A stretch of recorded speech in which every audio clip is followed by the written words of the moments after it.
امسح دموعك فالله غفور رحيم يغفر ذنوبك ارجو الرب الكريم كلنا خطاؤون وخيرنا التوابون افتح له قلبك هو الله السلام علیکم ورحمۃ اللہ وبرکاتہ۔ میرا نام افشاں ابراہیم ہے اور اسلامک انسٹیٹیوٹ کے ساتھ میرے سفر کا آغاز 2008 سے ہوا کچھ اس طرح تھا کہ میں ٹیچنگ کرتی تھی، اکنامکس پڑھاتی تھی، تو ایک لیکچر پریپیئر کرنا ہوتا تھا تو اس کے لیے مجھے 10-12 کتابیں کھولنی پڑتی تھیں۔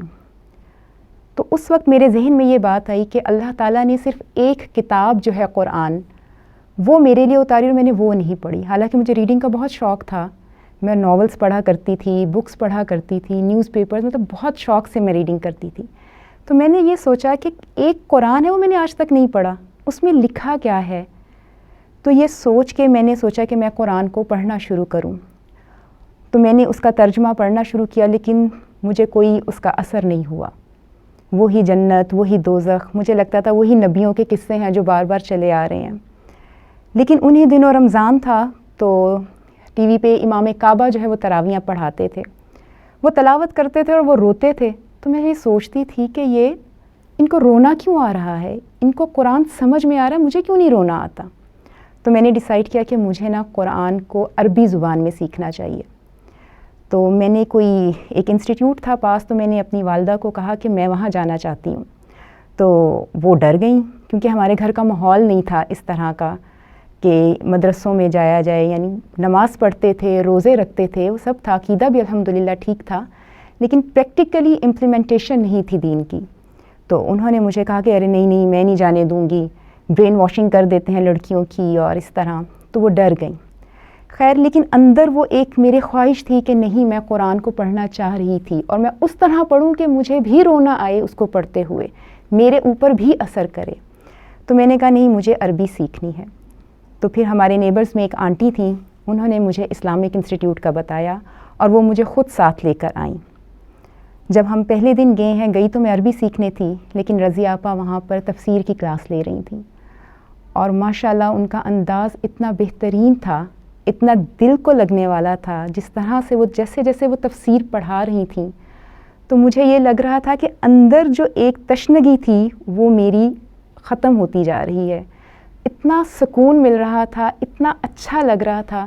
بس وہ دن اور آج کا دن الحمدللہ مدرسے کے ساتھ جڑے ہوئے ہیں، اور بہت اچھے طریقے سے ہم نے پڑھا یہاں پر، بہت زیادہ۔ اور میں اسلامک انسٹیٹیوٹ کی ایک بات ہے کہ یہاں پہ جو تعلیم دی جاتی ہے اس میں کوئی فرقہ واریت نہیں ہوتی، اور ایک ایک آیت کو اتنی ڈیٹیل سے قرآن اور سنت، قرآن اور حدیث کے مطابق بتایا جاتا ہے۔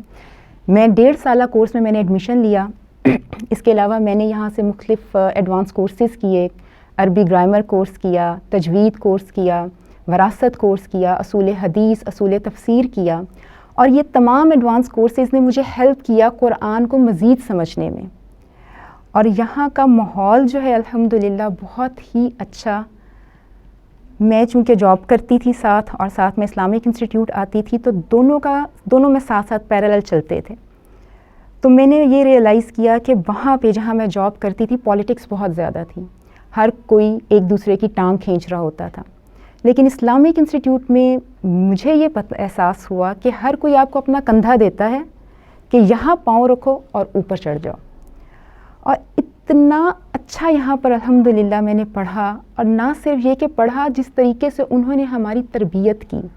میں پردہ نہیں کرتی تھی، اور مجھے بہت فیشن کا بہت شوق ہے، جس طرح عام لڑکیاں ہوتی ہیں، ٹی وی دیکھنا، میوزک سننا، موویز دیکھنا، فیشن کرنا، ہر میک اپ کرنا، اور بلکہ میرے لیے سب سے مشکل کام تھا جب میں نے پردہ کرنا تھا، اور میں ہر ایک سے پوچھتی تھی کہ پردہ کر کے آپ فیشن کیسے کریں گی، کہیں میں بالکل ہی بند نہ ہو جاؤں، لیکن ایسا کچھ بھی نہیں ہوا۔ مجھے یہ اندازہ ہوا کہ میں نے نہ محرم کو نہیں دکھانا، باقی تو اللہ تعالیٰ نے الحمدللہ مجھے اجازت دی ہوئی ہے، میں اپنے دائرے کے اندر رہ کر، اپنی دوستوں میں، اپنے گھر والوں کے سامنے، میں ہر طرح کا الحمدللہ ایک دائرے کے اندر رہ کے جو ہے میں فیشن کر سکتی ہوں، میک اپ کر سکتی ہوں، الحمدللہ میں کر رہی ہوں۔ رضیہ آپا نے ہماری تربیت بھی بہت کی. صرف ہم نے یہاں سے پڑھا نہیں, ہماری تربیت اس انداز سے کی کہ ایک صبر کا لیول جو ہے وہ بہت زیادہ بڑھا. انہوں نے ہمیں بتایا کہ کس طریقے سے آپ نے درگزر کرنا ہے, کس طریقے سے آپ نے اپنے شوہر کے ساتھ ایڈجسٹ کرنا ہے. بلکہ میں اکثر اپنے شوہر کو کہا کرتی ہوں کہ اگر میں نے قرآن نہ پڑھا ہوتا تو آج شاید میں اور آپ اکٹھے نہ ہوتے. یہ قرآن کی برکتیں ہیں کہ اس نے مجھے بدل دیا, ورنہ میں تھوڑی آؤٹ اسپوکن تھی, تھوڑی بلنٹ تھی, سامنے والے کی بات نہیں سننی اور منہ پہ ہی اس کے کہہ دینا. اور شادی کے بعد یہ چیزیں آپ کو پتہ ہے کہ بہت زیادہ پرابلمس کریٹ کرتی ہیں. لیکن الحمدللہ ثم الحمدللہ رضیہ آپا اس طریقے سے وہ بتاتی تھی اچھی بیویوں کے اوصاف کیا ہیں اور شوہر کو ایک درجہ فضیلت کیوں دی گئی ہے. تو وہ چیزیں آپ سن کے پھر ہاں اس طرح سے کرنا ہے, جب شادی ہوگی یہ کرنا ہے, تو وہ چیزیں بہت فائدہ مند ثابت ہوئیں الحمدللہ. اور مجھے لگتا ہے کہ شادی سے پہلے ضرور جو ینگسٹرز ہیں ان کو ضرور قرآن جو ہے وہ ایک دفعہ پڑھ لینا چاہیے. اس سے نہ صرف یہ کہ آپ کے اندر صبر آتا ہے, آپ کے اندر جو ہے وہ ایک درگزر کرنے کی, سامنے والے کو رسپیکٹ دینے کی جو صلاحیت ہے وہ آپ کے اندر آ جاتی ہے. پرابلمس مجھے ہوئیں, میرے پردے کی وجہ سے مجھے کافی پرابلمس ہوئیں. میری شادی ظاہری بات ہے, آپ کو پتہ ہے لوگ جو ہیں وہ دیندار لڑکی ہو, شریف لڑکی ہو, لیکن پردہ نہ کرتی ہو. تو لیکن اب چونکہ پردہ تو کر لیا تھا تو ابھی میں پردہ تو نہیں اتارنا چاہتی تھی. تو خیر اس میں مجھے پرابلمس ہوئی, لیکن الحمدللہ اللہ تعالیٰ نے دیا کہ میرے ہسبینڈ جو ہے وہ بہت زیادہ میرے پردے کے ساتھ جو ہے وہ مجھے مطمئن ہے, کوئی ایسا پرابلم نہیں ہوتا.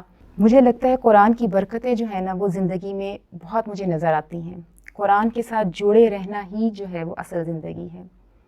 اور اللہ تعالیٰ جو ہے وہ ہمیں جوڑے رکھیں, رضیہ آپا کے ساتھ جوڑے رکھیں, اسلامک انسٹیٹیوٹ کے ساتھ جوڑے رکھیں. اور ان کے ساتھ ہر نئے کوئی نہ کوئی کورس ہو رہا ہوتا ہے, ہمیں کچھ نہ کچھ نیا سیکھنے کو مل رہا ہوتا ہے. اور قرآن ہی ہے جو آپ کو عزتیں دیتا ہے. وہ کہتے ہیں نا تمام کی تمام عزتیں جو ہیں وہ اللہ کے لیے ہیں. اور یہ میں نے حقیقت میں دیکھا کہ جب میں قرآن کے ساتھ جڑی ہوں تو اللہ تعالیٰ نے مجھے بہت عزت دی, بہت زیادہ لوگوں کا پیار دیا, محبت دی. تو یہ اللہ تعالیٰ کا کرم ہے. امسح دموعك فالله غفور رحيم.